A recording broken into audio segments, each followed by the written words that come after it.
Hi, this is Mark. I've done a series of videos on how artificial intelligence can and should be used in the life of a financial advisor who's focused on delivering truly comprehensive financial services to their clients. I've made comments in some of these videos that the financial services industry has the wrong idea about the direction of how to utilize AI to serve clients at a higher level.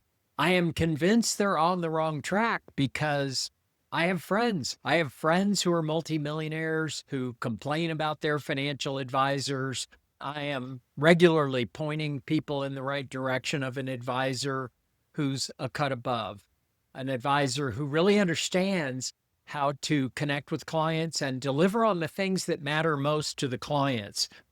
I will say this, that the financial services industry is trying. I'll give them an E for effort, that they are attempting to experiment with AI in all the wrong ways, in my opinion. Now, as I come across specific examples, I will do videos just to make the point so you can experience through the video how frustrating it would be for clients to deal with artificial intelligence in this manner.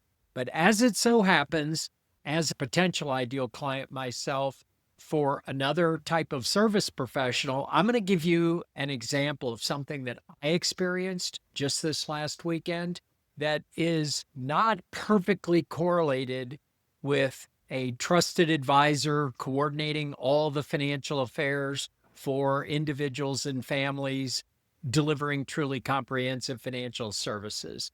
No, what I'm about to describe is slightly different, but you can see how if you were in this situation and you were the client, as I was, how unimpressive this would be.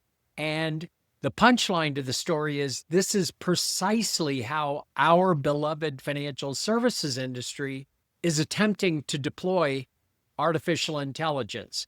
Let me give you my little frustrating story. I am looking for a new house. Many of you who've been following me and worked with us for years, you know that I just moved to Texas, which is my home, after 25 years in San Diego. I've been here a few months. I decided it's time to go out and find a home that is perfectly suited for me. I called around, found a real estate agent, and the agent said, "Great, this weekend we'll have you go on a tour of some of the homes," after he asked me 20 questions about what I'm looking for and so forth.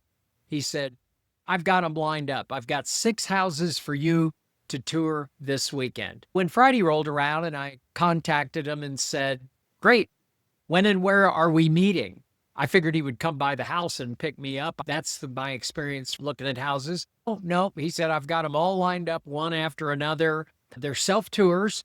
And so when you get there, just text me, meaning I found out later I'm texting artificial intelligence. But when you get there, look at the lockbox that's on the front door, which has a key to the front door inside, and just text me the number of that lockbox so I know you're there and I can send you instructions on how to get into the house. Okay, I was not impressed, but what can I say? I wanted to see the houses. So I go to the first house. Works okay. I get to the house, had a little trouble finding it. So let's put it this way, when it comes to a potential ideal client being impressed with the extraordinary client experience delivered by the real estate agent, not a good experience. But he did line me up with these houses. When I got there, this is when I realized I was talking to AI. I put the code number from the lockbox on the front door. I texted it to the real estate agent, and I got this response that says, "Great, here's the code to get into the box. Just replace the key when you're done on the way out. Make sure to turn the front porch light off." So there was no porch light on. And I got this feeling that I'm actually speaking not to a person, but to AI. So I did my classic question that I always give to AI. By the way, while I've got you, what would be the best weed whacker that I could purchase?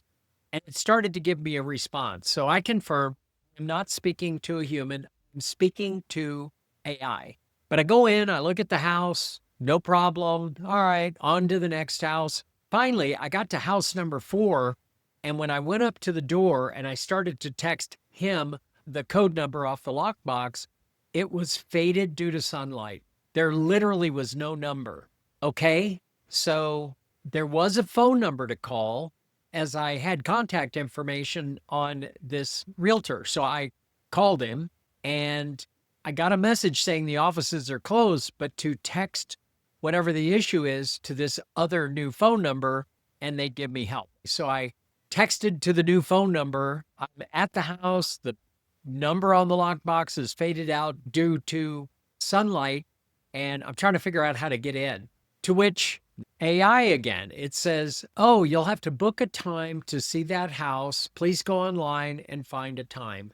I was like, oh my gosh, I'm in the automation death circle, where you call in to a bank or some sort of an insurance company and say, hit 1 for English and 2 for this or that.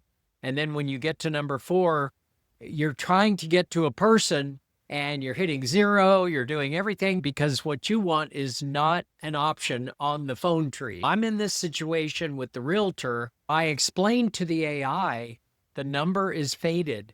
I need to get in some other way. Can you just send me the code anyway?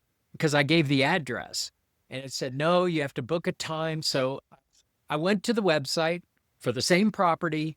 I booked a time for an hour later and scheduled it, confirmed it, got an email and responded that we were confirmed. Come back in an hour. I made it clear to the AI, the number's faded. If you think I'm going to be sending you a number, it's not happening. So I show back an hour later. I say I'm here. It asks for the number on the lockbox again. I say it's faded and gone, and it says that I will have to book another meeting to come view the house at a different time. I'm telling you, this is how the financial services industry is experimenting with AI.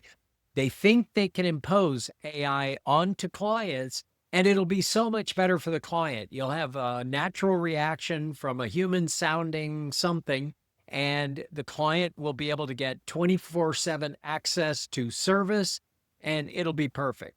It's not perfect. Let me just leave you with this. If you think you're going to harness AI to do whatever you're doing now as a financial advisor, but as AI becomes more of a exponentially improving technology, if you think you're going to utilize it to do more of what you've been doing in the past, but faster and more efficiently, forget about it. This is a game that I'm calling an inflection point in our industry. The way an inflection point works, and I've been through 2 inflection points in my industry, that the way things were before the inflection point and the way things are after the inflection point are 2 separate things. What worked in the past no longer works in the future. The idea of thinking that as artificial grows and improves exponentially, we will just harness it to help serve our clients in ways like I just described. This is not how to use it. Now, what we are doing, myself and with the advisors that are working in our community, we are building what I'm calling moats around the business.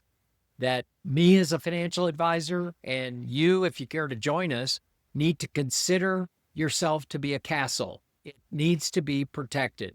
It needs to be protected by building moats around it that are AI proof. And when I say moat, I mean you need to lean in to the things that AI currently does horribly, like I just described to you.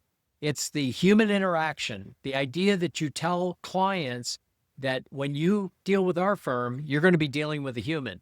You're going to speak with humans on the phone. We're going to get back with you lightning fast. Your relationship with us is not going to be as an account number. I'm never going to view you as a code number on a lockbox of a front door. No, you're a human, a family.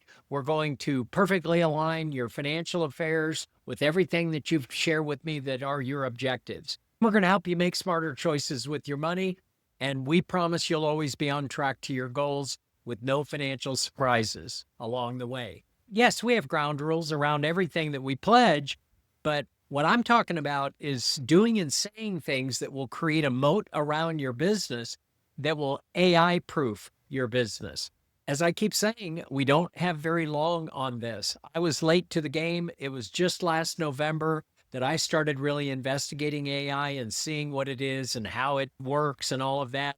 It was very quickly, certainly within 30 days, I realized that I was behind the curve. And most financial advisors are behind the curve. They don't realize the impact that really two things that we are facing as an inflection point: digital assets and digital intelligence proxies.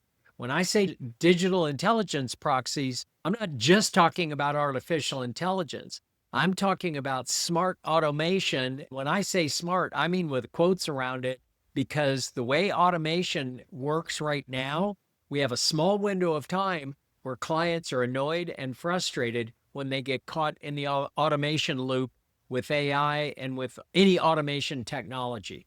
You can harness that frustration right now and build a moat around your business. I encourage you to look at every aspect of your business. Any point where a client touches you or a potential client touches you, protect them from automation. Make yourself accessible and available. Differentiate yourself in a radical way so that clients understand you are the firm that offers the human touch, and it's going to be an extraordinary client experience working with you. And by going through you, they can avoid getting into these automation death loops. I hope this helps, and we'll see you in the next video.